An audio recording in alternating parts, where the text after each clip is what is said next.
we've not.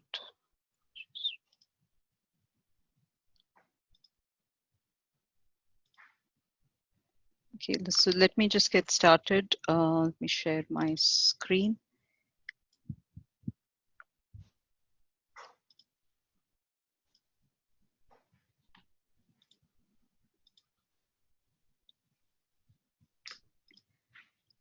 So welcome everyone.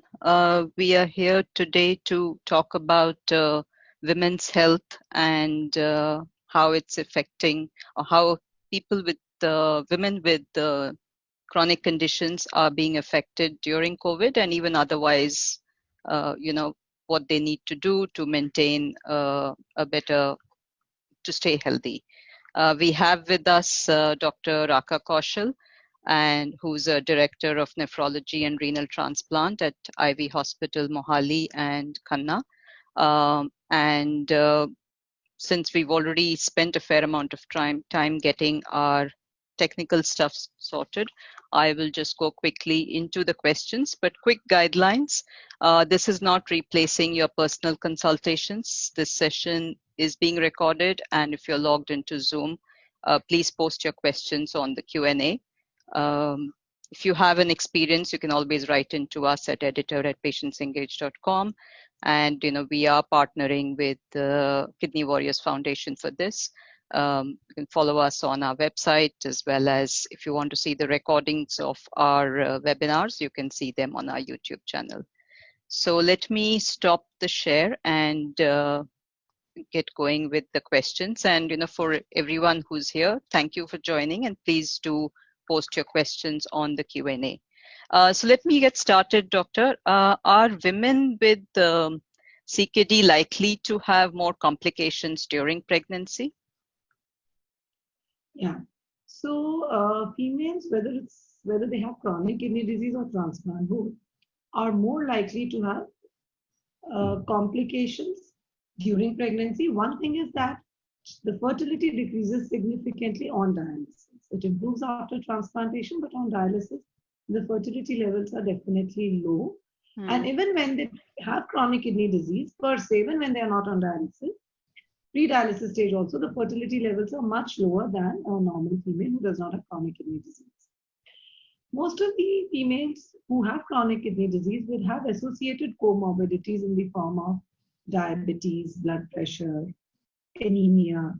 So all this also adds to low fertility rates, and if they become pregnant by chance, then of course it adds to the higher morbidity levels. Right. So definitely patients on chronic kidney disease who are planning to become pregnant, it should be a planned pregnancy in consultation with your nephrologist, so that she is at an optimal health as possible when she becomes pregnant. And secondly, there are certain medications which probably will have to be stopped 6 weeks to 2 months before she becomes pregnant.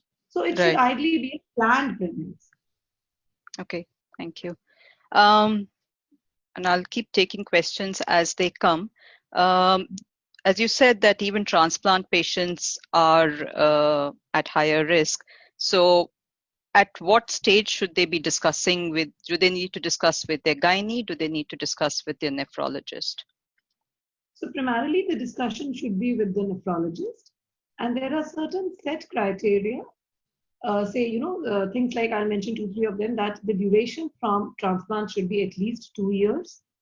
The renal function should be absolutely stable, blood pressure should be stable, there should not be any proteinuria, and a couple of other preconditions before a female becomes pregnant.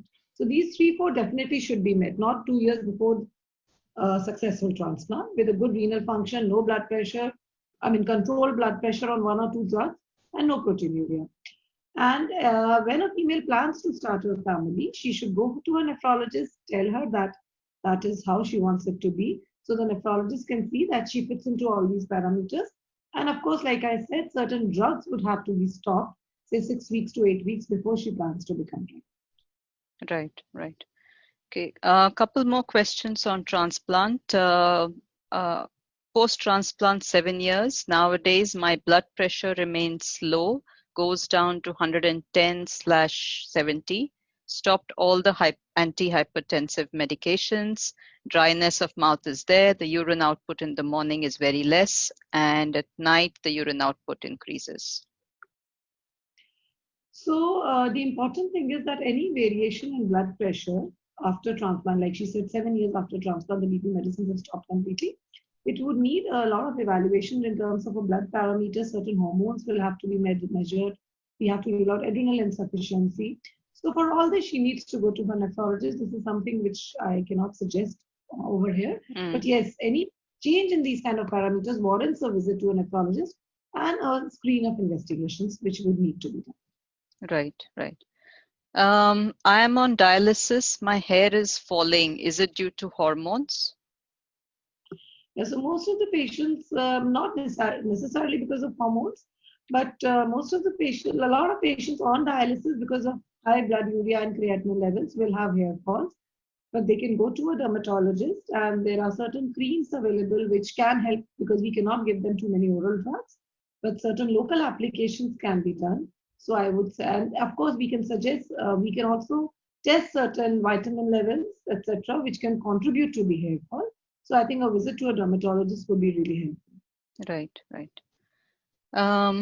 Okay, one more question. I'm married, stage 3, maintained for 7 years with condition not known with creatinine fluctuations. Why pregnancy is not advisable? Yeah, so that's an important question. You know, pregnancy has consequences in chronic kidney disease in terms of maternal as well as fetal morbidity and mortality. Pregnancy is not advised. I would not say not advised. That, of course, the nephrologist, after measuring the creatinine levels, but if the nephrologist has told you it is not advised, it is because chances of high blood pressure, which we call preeclampsia, chances of stillbirth, chances of premature labor, having a low birth weight baby, and of course, this is in terms of the pregnancy. Second important part is that your renal function, which is preserved, can go down very rapidly after a pregnancy if you are stage 3. So meaning that you will have your progress to dialysis and transplant will be hassled. So I think these are serious implications because of which only if your nephrologist advises you, you should go ahead with a pregnancy. Otherwise, both maternal and fetal complications can be quite significant. Right, right. Okay. Good evening, madam. I consulted a gynecologist for surrogacy. She was saying my eggs may not be suitable for surrogacy as I have been on high medication for long. Is it possible for me to use my egg, or there will be any complications later? And also, what are the medications or care present if, okay, so that's a follow-up or second question, if transplant patients get COVID? So I think there are two questions here. Yeah. So one thing is that I don't know why the gynecologist has said this, but I do not think the egg are unsuitable if a transplant patient wants to go in for surrogacy. If we can advise a normal pregnancy, there is no reason why she should not be able to go in for a surrogacy. Because whatever medications we give, we will be stopping it for 6 to 8 weeks before we ask you to go ahead with the whatever treatment. So I do not think that surrogacy is contraindicated. You can again discuss it with your nephrologist and the gynecologist. I think surrogacy would be possible. Second question regarding COVID, if a transplant patient becomes COVID positive, if the patient is asymptomatic or has mild symptoms, generally there is no need to taper any immunosuppressants. Because after all, we have to balance between complications of COVID and developing a rejection if we decrease your doses of immunosuppressant. Right. So asymptomatic or mild, moderate symptomatic patients, we do not suggest any alteration of immunosuppression. However, if the symptoms are more than moderate, then of course, the nephrologist might decide to decrease certain medications. Maybe if you're on MMF, that might be stopped and other medications might be decreased by 50%. But that depending upon what is the severity of your COVID. If you develop a COVID positive state, you are asymptomatic, please do not try to alter your immunosuppressant medications yourself. Leave it to the nephrologist. Some of them may be decreased if you are moderately symptomatic. Right. So I guess also the advice therefore is that if you have a comorbidity, whether it's kidney related, whether it's diabetes, whether it's hypertension, you should get in touch with your specific doctor. So if it's kidney related, get in touch with your nephrologist and determine whether you need to alter your medications or not, right? Okay. What about the periods? It is abnormal and delayed by 10 to 15 days, CKD since last 4.5 years. Creatinine is fluctuating 2.5 to 5.5, not on dialysis. Yeah, so chronic kidney disease patients, especially stage 2 onwards, stage 3 onwards rather, I would say, have a lot of hormonal changes because of which the periods can become irregular. Some patients may develop amenorrhea, that means the periods may completely stop. Some will develop irregular periods. Ideally, if they are not very troublesome, we should learn to ignore them. However, if it becomes troublesome in terms of excessive periods or very painful periods, then you can consult a gynecologist wherein some progesterone preparations would be given for a short period of time to try and regularize those periods. We may or may not be successful in doing so because these progesterone will act as long as they are given, and maybe they give you 2 cycles of progesterone. After at that time they regularize, but once they are stopped, they may again become irregular. So we can give a trial of progesterone in consultation with the nephrologist and the gynecologist. Definitely a visit is warranted. There should be a checkup if your periods have become irregular. They'll do some hormone levels and ultrasound examination and maybe give you a short course of progesterone. Okay. Is unusual bleeding during periods related to kidney disease?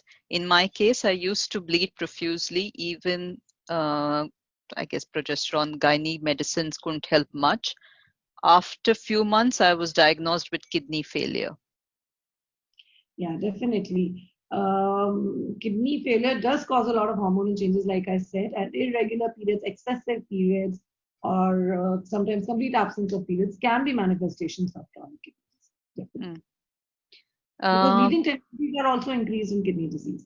Platelet dysfunction is there, bleeding tendencies are increased, so that can manifest as excessive periods. Right. Okay. I am 39 years. For the past 1 year, I get periods on time every month, but they are accompanied with nausea and excruciating headaches. No PCOD, lots of discomfort. Is this due to dialysis? Not per se because of dialysis, not because of the procedure of dialysis, but it's related to the physiological changes which happen in the body once your urea creatinine levels are altered and fluctuating. So we can't blame dialysis for it, rather it's the chronic kidney disease which has to be blamed for this. And like I again said, there are certain medications which can be given for symptomatic relief if this is so troublesome, like you're having so much of nausea, headache, excessive bleeding. So you should go to your nephrologist, she'll talk to the gynecologist, send you there, and both in connivance with each other will give you some set of medications which should give you symptomatic, definitely. Right. Okay. Post-transplant, how can the female prevent UTI and burning? Yeah, so basically urinary tract infections are more common in females anyways, and of course after transplant also the UTIs are more common in females. As such, females are more predisposed. So basic hygiene, like don't hold your bladder for too long, urine in your bladder for too long. Every time you have a sensation, don't try to postpone it, go frequently. Secondly, try to wash after every urination, wash your vaginal area and dry it with a towel or with a tissue paper. Thirdly, when you clean after your defecation, when you clean it, clean it with water, when you eblute it with water, then try, when you wipe it, try to do it from forward backwards and not the other way around, because that is what some females have this habit of wiping it from backwards to front, and wherein the flora of the intestine would enter the urinary tract, and that can cause UTI. So that is a very important thing. Every time you wash or wipe it, do it forwards to backwards and not the other way around. Right. So these are basic hygiene levels which need to be maintained more by females because they are more predisposed to urinary tract infection by virtue of having a shorter urethra. Right. Okay. And of course, another thing I'd like to pinpoint is that avoid using public toilets. And if you at all you have to use them, then carry, these days you have these sprays which you can spray on the English toilet.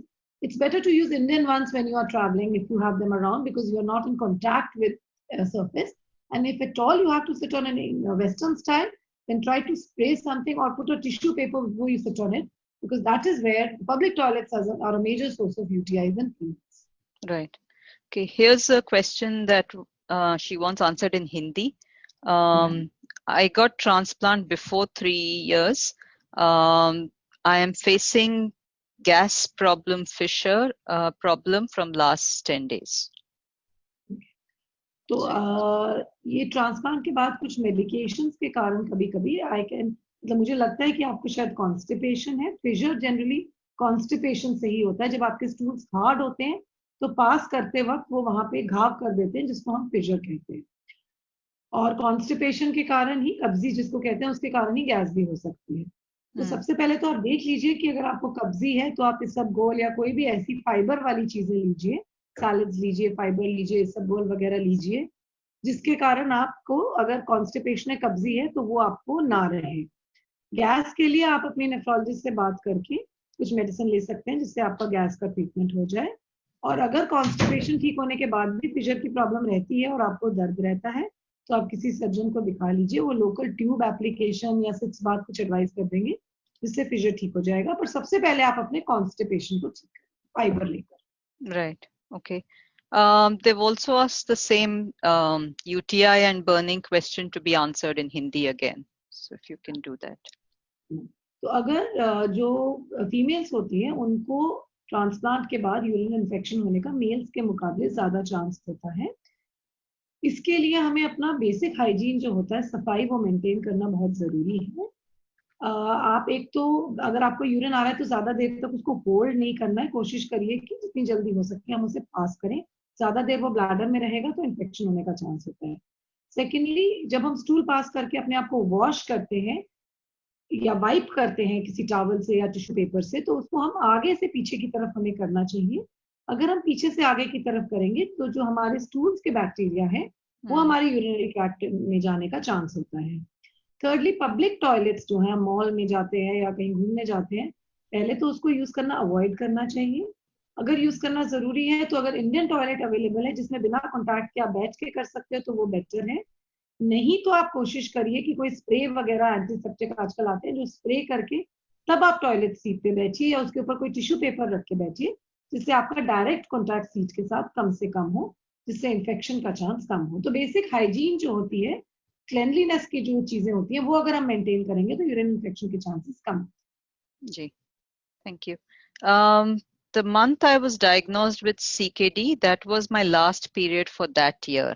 I was 28 years old. Doctor diagnosed the problem as early menopause. Period stopped for 2 years. After 1 year post-transplant, it started again. The period stays for just 1 day. Earlier, it used to be 7 days. Why is this happening? This is because chronic kidney disease and transplant both, they have a lot of hormonal changes in females. Like I said earlier, there may be females who will stop their periods completely. The majority of them, if menopause has not been attained, will restart their periods when the creatinine normalizes after transplant. But again, even if they restart, it can be very erratic. They may be short periods, they may be longer duration. You may have more pain. You may stop completely. So these are because of hormonal changes. If not troublesome, then they should be left alone, because every medicine that we give has interaction with transplant medications. But if you feel they are troublesome, physically they are troublesome, psychologically you have to counsel yourself that it's okay. If it comes for 1 day, it doesn't make a difference. Physically, if they are discomforting, then go to your nephrologist. She'll talk to the gynecologist and together they'll give you a set of medications which are as safe as possible to set things right. Right. Okay. My skin was always healthy, but once I got diagnosed with ESRD, slowly my skin turned dark and dull. So skin turning dark is one of the prominent features of chronic kidney disease. Once you step into stage 3, further, especially patients who are on dialysis, because these uremic toxins, urea, creatinine, and a lot of other compounds cause the skin color to darken. On dialysis, if somebody is on 3 times a week dialysis, generally the color may not deteriorate more. However, if it still continues to be dark, we do not expect it to improve on dialysis. Only if a patient undergoes a transplant can we see some improvement in color. So what I would generally like to say is that please do not go too much to a dermatologist in terms of the skin color and take too many medications for it. because this is something associated with a chronic kidney disease. Medications may be harmful, they will not help you much. Okay, thank you. Question from someone who's 15 years post-transplant. I feel a lot of fatigue after doing household chores. I need some sleep to come back to normal. Is fatigue common in post-transplant patients? I'm 33 years female, married. What are the solutions? So fatigue should not be there if your transplant is working successfully and your creatinine levels are normal. We do not expect you to feel fatigued. So I think you need to check your hemoglobin levels and a couple of other parameters to rule out if something is wrong, or maybe some medication is reacting to cause this kind of fatigue. But this is not normal. In fact, patients who are fatigued on dialysis, their fatigue is completely eliminated once they undergo transplant because their renal functions become normal. So this is a new onset symptom. Then it definitely should be investigated with some blood tests and maybe a couple of other tests to see the reason for fatigue. You need to be investigated. Okay, thank you. I'm a CKD patient since last 13 years, stage 5, creatinine 6. In January this year, potassium started shooting, now in control with diet. Wanted to know if I can have food of my choice once in a while, maybe once in 10-15 days, like rajma curry, vegetables other than tinda torai. I think that is the hardest part of CKD, not being able to eat so many things. Right. So basically, if you have started dialysis, if you have not started dialysis, you have to be very careful. Because if the potassium levels rise, it might cause problem to you. And even this kadhi, rajma, chana, though kadhi, rajma, chana do not cause that much rise of potassium, it's more related to protein. So probably there'll be more rise of creatinine and urea levels. So once in a week or 10 days of a little kadhi rajma will not do you too much harm. But regarding vegetables and fruits, you have to be more careful because those are the things which carry high potassium levels, and a potassium of 6 can cause a direct cardiac arrest. So that is something which can be life-threatening. So fruits and vegetables, you should only take those which are prescribed. Even once in a fortnight, you should not experiment with fruits and vegetables which are not prescribed, because hyperkalemia, that is high potassium, is a life-threatening condition. Right. Little kadhi, rajma, chana is related to urea creatinine levels. Your creatinine level might rise a little, but it may not be that life-threatening. So if you really want and it is causing a lot of mental discomfort not having all this, so maybe once in a fortnight you can have it. Right. Okay. A few more questions. How much intake of protein should be restricted to when the creatinine increases, and what type of protein will be good? So I guess it's a continuation in a sense, but yeah. So basically, you primarily need to, I'll answer some of these questions, but you primarily need to go to a renal dietitian so that according to your weight, they will calculate your protein requirement, your potassium requirement, how many milliequivalents you can take. And accordingly, they'll tell you that in these many milliequivalents, these fruits you can take in this much amount. So that is a specialized thing in itself. But grossly, once your chronic kidney disease crosses stage 2, your protein would be restricted to say 0.8 grams per kilogram. That is the amount, and it should not be of a very high biological value. So protein of a low biological value and approximately 0.8 gram per kilogram. That is the recommendation for chronic kidney disease. But again, having said that, generally most of the nephrologists would have their own renal dietitian. So once you go to a nephrologist, he or she will send you to the dietitian, who will calculate your requirements in exact terms and give you dietary recommendations accordingly. Right. Follow up on the constipation question. Can transplant patient take Ayurveda or homeopathy for gas or constipation? Not at all. In Hindi. Not at all. I would not recommend that at all, because the transplant medications have interaction with so many medications. So we would not know whether that Ayurvedic or homeopathic medicine interacts with their transplant medications. And if it does, nobody would be able to know that. The transplant medication levels will fluctuate and that can cause rejections. So that can be a serious issue. So please do not take any medication except those which your nephrologist prescribes. If you can answer in Hindi as well, please. तो basically जो ये आयुर्वेदिक या homeopathic medications होती हैं, हमें नहीं पता कि आपकी ट्रांसप्लांट की मेडिकेशन के साथ वो कैसे इंटरैक्ट करेंगी.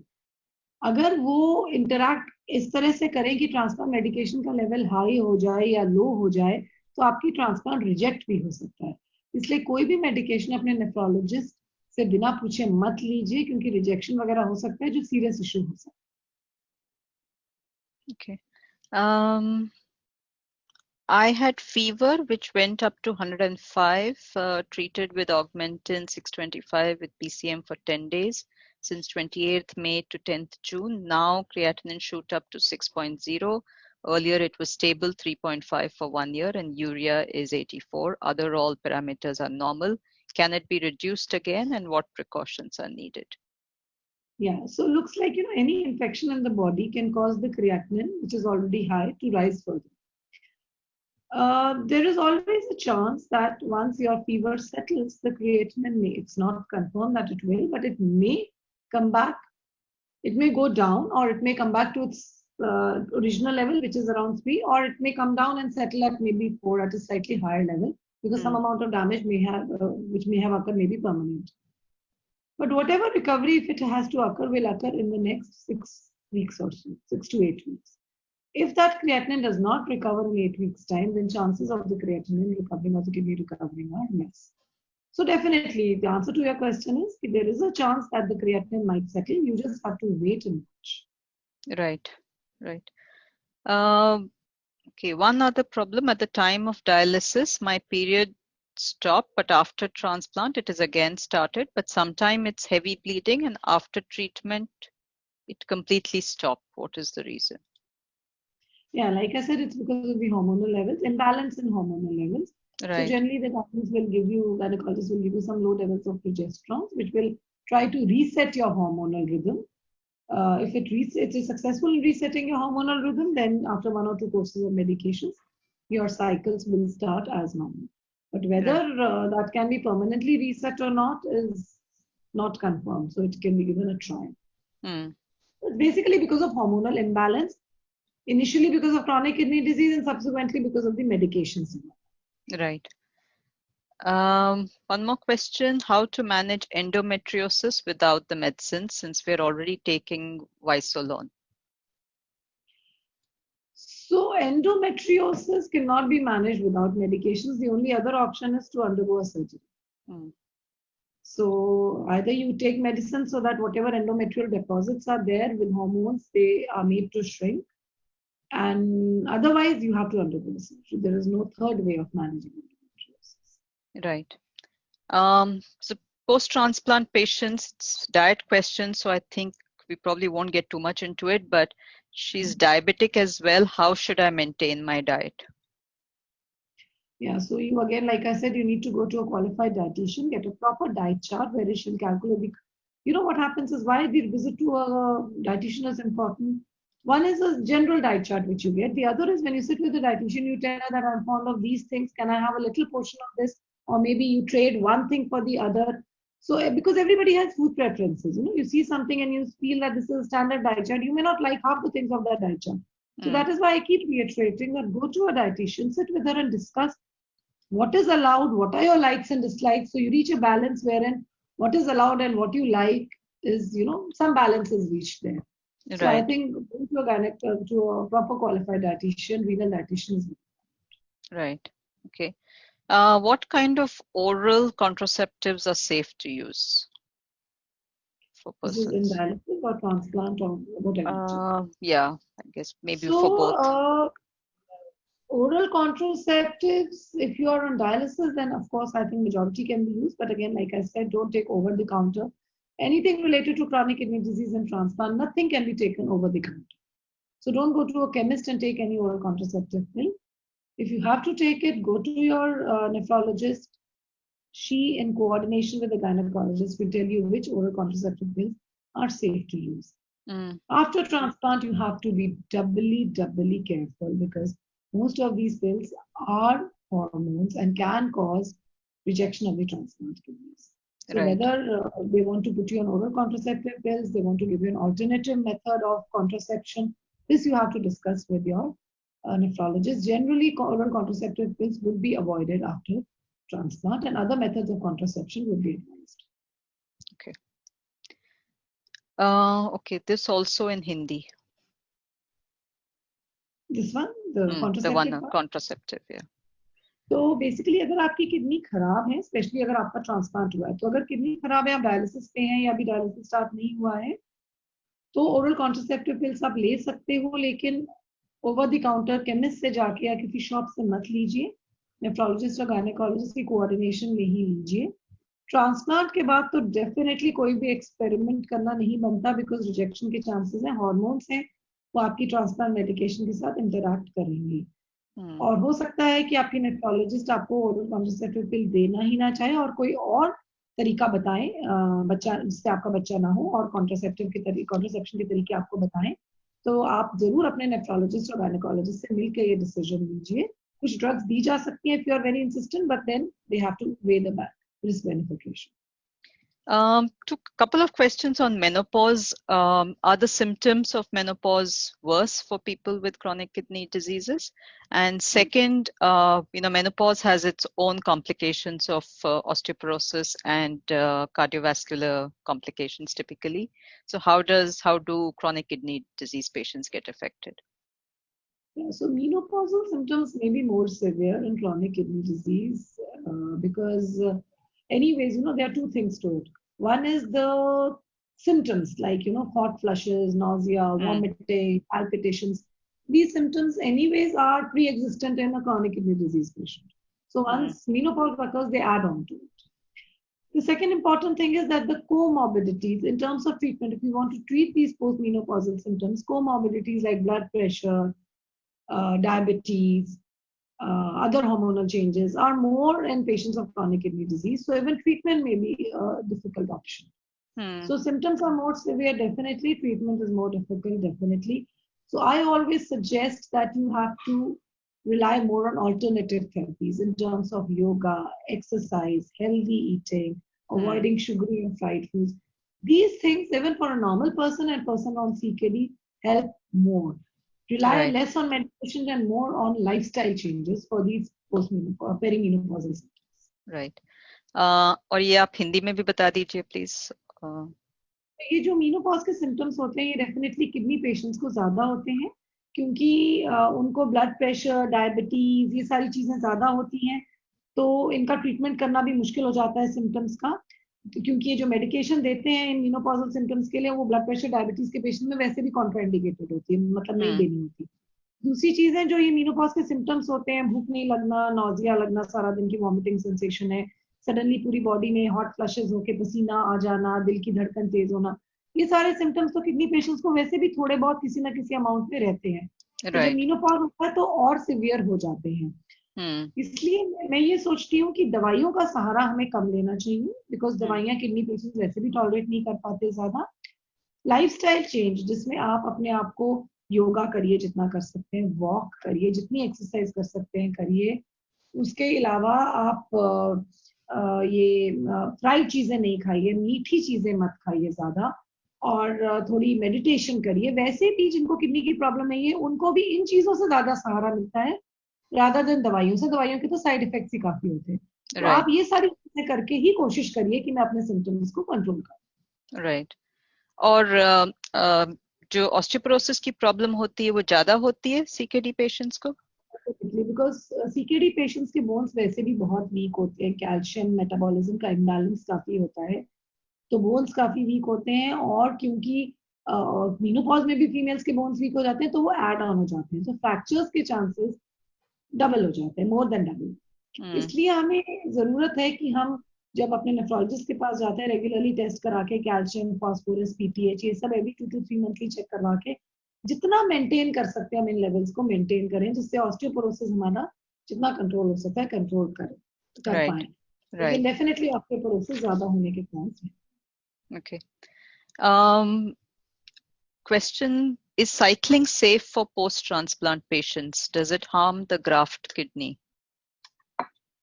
That's a very good question. We Chandigarh, there was this article I'm just saying today in the newspaper. Cycling का इतना क्रेज बढ़ गया after the lockdown, डेकैथलॉन में सारी साइकिलिंग एक्सेसरीज खत्म हो गई हैं, because people are not able to swim, gym बंद है, swimming pool बंद है, so I think cycling is the new craze. So I remembered after this question. And the roads are empty. roads are empty actually. So they are saying कि cycling बहुत बढ़ रहे हैं. Suddenly decathlon में पूरा खत्म हो गया सामान. Right. So now the question is cycling. Cycling is an excellent form of exercise. Aerobic exercise में आप अगर अर्ली मॉर्निंग जाते हो तो फ्रेश एयर आती है. आप किसी के ज्यादा कॉन्टैक्ट में नहीं आते साइकिलिंग करते वक्त. So you know that infection related health issues. The only thing is that injury से आपको बचना है. So cycle carefully in your own lane and in a speed which you can handle so that आप गिरो ना, it should not hurt your transplant kidney. Otherwise कोई contraindication नहीं है. It's a very good form of aerobic exercise for transplant patients. Okay. Post-transplant, 7 years, there is a cyst on breast. Gynae says it's benign, not to worry. Would you please advise? So ideally, any cyst on the breast you should at least have an FNAC done, which is a small needle डाल के जो जांच करते हैं FNAC. I think every lesion after a transplant, FNAC should be done so that we are 100% sure it is benign. I'm sure if she's saying it, likelihood by external physical examination would be that it is benign. But if after transplant, because chances of malignancy are more, an FNAC should be done. Right. Okay. Can transplant patient do yoga and exercise? I think you've said that it's good to do, but we want to reiterate. Yeah, jitna whatever you can do, it should be done, and there is no harm. Right. Okay. So I think we have answered all our questions as far as I can see, and one more coming in. I experienced some spotting in between periods post-transplant. Yeah, again, like I said, it's because of hormonal imbalance. One visit to the gynecologist is warranted, whereas she will check your hormone levels and see if anything can be done about it. If she says everything is fine on ultrasound and hormonal test, then nothing to worry. You just need to ignore it. But a visit to gynecologist is a must. Right. Okay. So I think, and people who've not filled up the poll, please do. I think about half of you have done that. So I'd like to just thank Dr. Raka. You've actually explained a lot of questions, which I think, and I think it's a good idea that we did a separate one for women, because these questions don't get asked in a common platform. So I think it is, and you've answered very well and explained in both English and Hindi. So I'm sure a lot of people will benefit, and we will upload this both on our Facebook pages of Kidney Warriors and us, as well as on YouTube, so that people who missed attending would still be able to benefit. And on behalf of, okay, I think one more, but I think we've answered most questions, but okay, if you can just take this, can a transplant patient attend his duties in COVID-19 times? And that's an important question. A lot of patients are calling and asking me. Right. So the answer to this is that definitely transplant patients are more prone to developing COVID. So you have to make sure that you are not attending duties which involve a lot of public dealing. If you have a cubicle in the office wherein you just have to do your work, it's different. But you are posted in a place which has a lot of public dealing, you have to interact with a lot of people, then that should be avoided. Right. At the peak of the epidemic like these days. Right, right.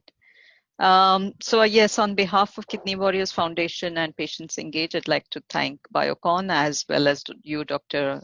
Raka, for taking the time on a Saturday afternoon, evening, and explaining all of these things. And thank you to all the attendees for joining. I hope you have benefited, and